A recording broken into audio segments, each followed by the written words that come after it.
Coming alongside the Host of Ascension detachment, which is a reimagined Ascension Day from the Index, and the enthralled PDFs of the Brood Brothers Auxilia, the new Genestealer Cults Codex also sports 3 brand new detachments with their own stratagems and enhancements to play around with, and today we got a sneak peek at them, and what sort of playstyle they will be bringing to the battlefield. The first new one is the Xeno Creed Congregation, which is all focused around your powerful cult leaders and keeping them safe while they are busy buffing the scrambling horde of cultists around them. The detachment rule is unquestioning fanaticism, and it means that your acolyte hybrids, your metamorphs, and your neophyte hybrids, whenever they are being led by a character, can reroll advance and charge rolls. Now, your neophytes and acolytes and metamorphs aren't your premium melee units in the army, so rerolling charges isn't going to be absolutely game-breaking, I don't think, but it is still a very strong rule.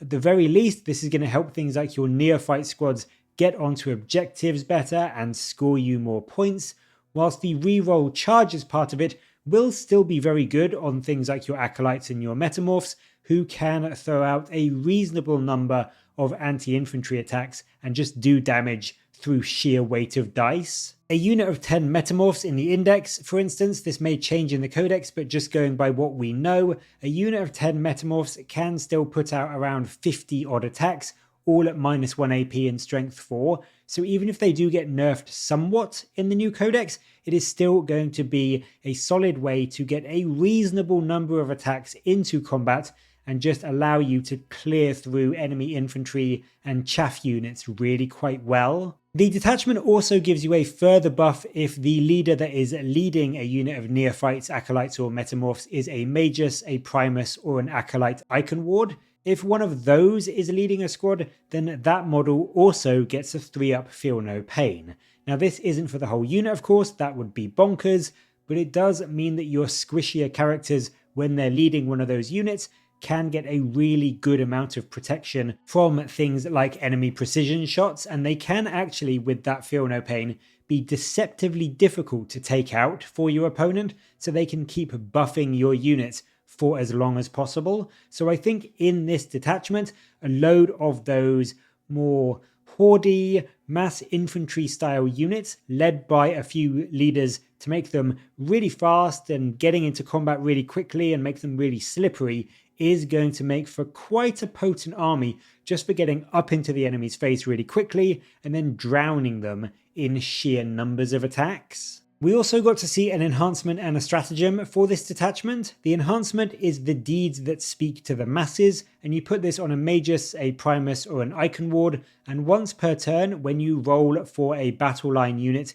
for the Cult Ambush army rule, this lets you re-roll the result. Now, Cult Ambush is your ability for letting a unit return to the field and pop up again after it's been destroyed to help pester the enemy some more, so being able to re-roll that and more reliably get units back on the table is a really strong ability. It gives so much assurance to you in terms of your game plan, so I think this is going to be a very solid pick if you are running a good number of those battle line units and you want to more reliably get them back onto the board. The strat is called Vengeance for the Martyr, and it costs 1 CP, and it's a very nice retaliation buff. It's used after a character from your army is destroyed by the enemy, and it means that until the end of the battle, any acolytes, metamorphs, or neophytes that attack the enemy unit that destroyed your character get to reroll hit rolls of 1. And if the character that your opponent killed was a Magus, Primus, or Icon Ward, you instead get to reroll all hit rolls. So this can really punish an enemy unit and let you get vengeance for your opponent killing your precious characters. So it's a really good strat, and the fact that it carries on for the rest of the game means that if you have a character that is killed in turn 1 or turn 2, you are going to have a long time to try and destroy that enemy unit and get much better hits into them by rerolling 1s or rerolling all your hit rolls into them.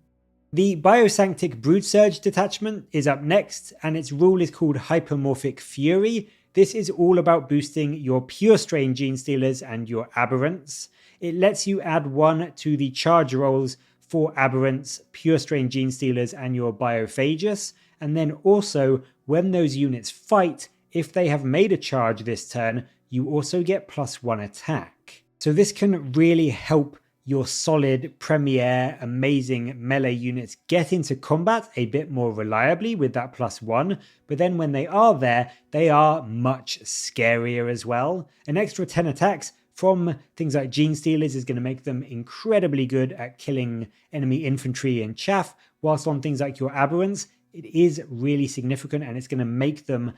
much more powerful into those tougher elite units because their weapons are already doing a decent amount of damage and have a decent amount of strength. So this is really going to let them crush those tougher enemy units. And I mean, as I said, the Genestealers, they're going to be able to just tear through guardsmen to marines and even terminators just through sheer volume of attacks. We also get to see a couple of stratagems for this detachment. Gene Twisted Muscle is in your fight phase and gives your Aberrants, Genestealers or Biophagus, whatever you put it on, +1 to wound if they are fighting a vehicle or a monster. So now they can even punch up into those tougher targets quite well, in addition to the +1 attack and the +1 to charge. So now, with that combination of rules, things like your Aberrants can potentially one-shot an Imperial Knight if they keep a similar profile to what they have now. 10 of them with their current index profile and the extra attack and +1 to wound from the detachment and this stratagem can do around 26 damage to an Imperial Knight with their power weapons, and even regular Genestealers will move from doing just under 4 wounds to a Knight outside this detachment to a much more impressive 9 wounds, so it can make a really big difference even into targets that are not really optimal, like going into a Knight with your Genestealers. We also see Stimulated Biosurge, which is done in your charge phase, and it lets an Aberrant, Pure Strain or Biophagus unit add +1 to their charge roll, so you can get +2 to charges alongside the detachment rule, but also if you declare multiple targets of your charge, you can get an additional +1 up to a maximum of +3 from this stratagem. So if you, for example, charged your Genestealers into a unit of Marines and also a Rhino that they were standing nearby, you could get +2 to your charge roll from this stratagem and the +1 from the detachment, so you could be making a charge at +3. So this really is going to let your units move around the board incredibly quickly and get into combat really reliably, and then when they are there, they are going to be incredibly deadly as well. The final detachment we see is the Outlander Claw. This is your fast-moving, bike-focused army, so if you did like the combat patrol we saw yesterday, this could be the detachment you want to use those models in. The detachment gives you the Rapid Takeover rule, which gives all of your mounted and vehicle units double their OC value. So this is going to make taking and holding objectives much easier, even with those individual units that are normally not amazing at taking objectives. On top of that, your Talon Jackals get sticky objectives, so they can keep hold of an objective that they are on in your command phase, even if they then move off and away from it in your movement phase. So this is just a great all-round detachment for getting around the board and racking up all those objectives to score you points. It may not do much for your durability or your offensive output, but if you want to win games by scoring points, and that is how you win games, this detachment will certainly help you do that very well. And you are further helped with that thanks to the Along Shadowed Trails stratagem, which is a 1 CP strategic ploy, and you use it when an enemy unit ends a move within 9 inches of one of your cult ambush markers, and you can pick up that cult ambush marker and basically put it back down on the board 9 inches away from enemy units and 6 inches from a battlefield edge. Now normally when an enemy gets within 9 inches of a cult ambush marker, it essentially becomes useless and you can't use it, but with this stratagem you can pick it up and basically move it all the way to the other end of the board if you want, and so you now have another cult ambush marker